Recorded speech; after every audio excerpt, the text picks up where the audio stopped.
Now, meanwhile, Export Development Board Chairman Dr. Kingsley Bernard said that the Sri Lankan government is working on securing free trade agreements as part of making the country's economy more export-oriented, and discussions are being held with China, India and Thailand to secure comprehensive agreements opening paths to export services as well.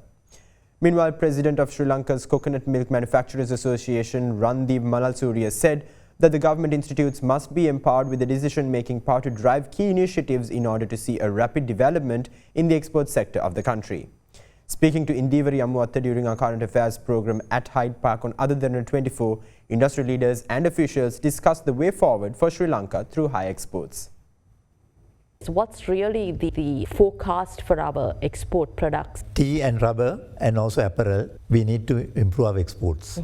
Right? So if you take the benchmark as 2022 figures, so we would like to at least get 10%, 15% increase over the last year. But as I mentioned earlier, the problem is mainly external market conditions. Now, we can't just say, therefore, the exports are down and we can't keep quiet. We have to look at alternative approaches, how we can improve that. Now, if you take the apparel sector, the Joint Apparel Association are working very hard on this with the authorities like EDB and BUI and other organizations involved in that. We are looking at, say, vertical integration of the industry, because the textiles, we are not self-sufficient in textiles, and government is going to set up a textile park in Erau. Then tea sector also, I think, as Ranjiva mentioned, the hub concept.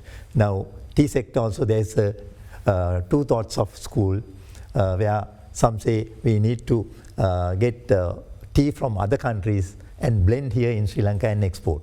Then there is another school of thought to say that we are the orthodox tea producing country, therefore we have to have our identity, own identity. So these are right now being discussed, argued, debated. So at one stage we have to take a decision on those things. So if you want to use the hub concept, we need to have more tea and export.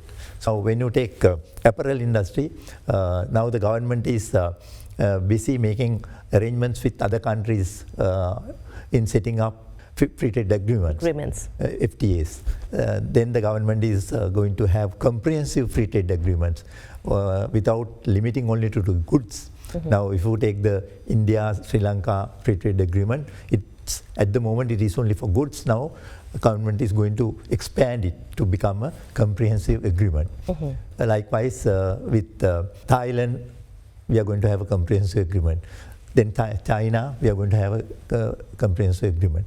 So these are certain ways where the government is taking initiative to see that these exports we can bridge the gap between this declining trend of export. What more do you require in terms of an industry to improve and be a major player in a hub status? One of the things we feel like, industry point of view, such institute need to be empowered more, because it cannot, sometimes the coordination beyond, they need to have authority to execute certain things. So, I mean, if you really want to make Sri Lanka with more exports, so you need to have one entity or few entities who's driving key initiatives. I mean, same thing we were asking from the government on the coconut sector, because if you look at coconut, as I explained earlier, coconut has about good 60% local consumption, which need to be catered without a doubt. So then balance, how are we going to distribute it, and what is our focus? So we need to get this focus right, and then every organization in every institute, policies need to be aligned on that focus. Sometimes we see that focus change time to time. So we, because this is a good time for us to be focused on exports, get the entire supply chain, the policies and everything aligned, because we have a real need at the moment.